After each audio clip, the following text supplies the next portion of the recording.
नमस्कार, तुम्हा सर्वांचे माझ्या ह्या नवीन व्हिडिओमध्ये पुन्हा एकदा खूप खूप स्वागत आहे। रामनवमी झाल्यानंतर येणाऱ्या पहिल्या एकादशीच्या दिवशी नाशिक शहरामधील पंचवटी येथे रामाचा मोठा रथ निघत असतो, म्हणजेच रथोत्सव असतो। तर हा रथोत्सव पाहण्यासाठी आज मी इथे आलेली आहे। तर इथे तुम्ही रांगोळी बघितलीच असेल, अगदी भव्य आणि सुरेख अशी रांगोळी इथे रेखाटलेली आहे। आता हा रथोत्सव पाहण्यासाठी आम्ही आलो आहोत रात्रीचे साधारणतः 10:30 वाजता। रथ येण्यासाठी थोडा वेळ होता, म्हणून आता मी कपालेश्वर मंदिराचे दर्शन घेण्यासाठी वरती चाललेले आहे। पण कपालेश्वर मंदिर हे रात्री 10 वाजताच बंद होते, त्यामुळे मी बाहेरूनच कपालेश्वर मंदिराचे दर्शन हे घेतलेले आहे। आम्ही दरवर्षी कपालेश्वर मंदिराच्या खाली पायथ्याजवळ ज्यावेळेस रामाचा रथ येतो त्यावेळेस रथाचे दर्शन हे घेत असतो। त्याचप्रमाणे आम्ही त्या टायमिंगनुसार इथे आलेलो आहोत आणि इथे तुम्ही बघू शकतात मंदिर बंद आहे, पण इथे जाळीतून मी तुम्हाला कपालेश्वर मंदिराचे दर्शन हे घडवत आहे। इथे रथोत्सव अगदी मोठ्या प्रमाणात आणि मोठ्या उत्साहात साजरा केला जातो। रथाच्या स्वागतासाठी इथे ढोल ताशे वाजवले जातात। वेगवेगळे स्वागतासाठी इथे रोषणाई सुद्धा करण्यात येते।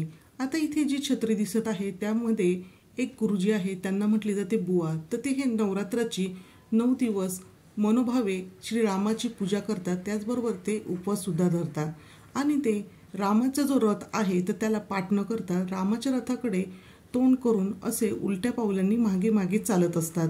त्यांचे सुद्धा आता आम्ही दर्शन घेतलेले आहे आणि रामरथाचा जे उत्सव आहे तर त्यामध्ये 2 प्रकारचे रथ निघत असतात। तर त्याआधी इथे मी तुम्हाला दाखवत आहे, तर इथे अगदी लहान मुले त्याचबरोबर मोठी माणसे सुद्धा दांडपट्टा हा खेळत आहेत। हा अगदी पारंपरिक, तुम्ही याला खेळ म्हणू शकता अथवा ही पारंपरिक विद्या आहे जी आपल्याला खूप साऱ्या सरावाने अवगत होते। तर इथे अशाच पद्धतीचे वेगवेगळे खेळ सुद्धा करून दाखवले जातात। त्याचबरोबर तुम्ही इथे बघू शकता अगदी लांबवर थोडीशी रोषणाई दिसत आहे, तर तिथे येत आहे तो म्हणजे गरुड रथ। इथे रथोत्सवामध्ये 2 प्रकारचे रथ असतात, त्यामध्ये एक गरुड रथ आणि दुसरा श्रीरामाचा रथ असतो। तर सर्वात आधी जो रथ आहे तर तो आहे गरुडाचा, तो पहिल्यांदा येणार आहे आणि त्यानंतर आपला श्रीरामाचा रथ आपल्याला पाहायला मिळणार आहे। तर तुम्ही बघू शकतात खूप सारी गर्दी इथे दिसत आहे, अगदी जत्रा किंवा खूप मोठा उत्सव असल्याचे वातावरण आहे। तर इथे जे बाकीचे भाविक आहेत तर जो रथासाठी दोर आहे तर तो खेचत आहे। अगदी ह्या रथाचा दोर खेचण्याचे सुद्धा खूप मोठे पुण्य इथे मानले जाते, त्यामुळे सर्व भाविक हे अगदी मनोभावाने श्रीरामाचा गजर करत हा रथ ओढताना इथे दिसतो आहे।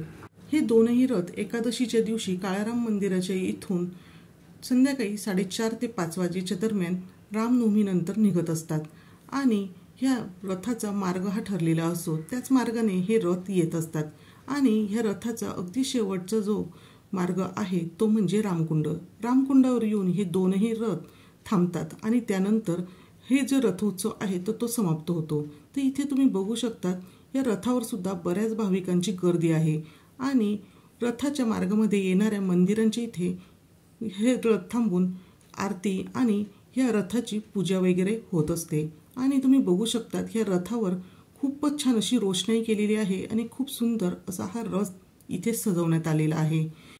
त्यानंतर इथे काही युवक अशा पद्धतीने झेंडा फडकवताना सुद्धा इथे दिसत आहेत।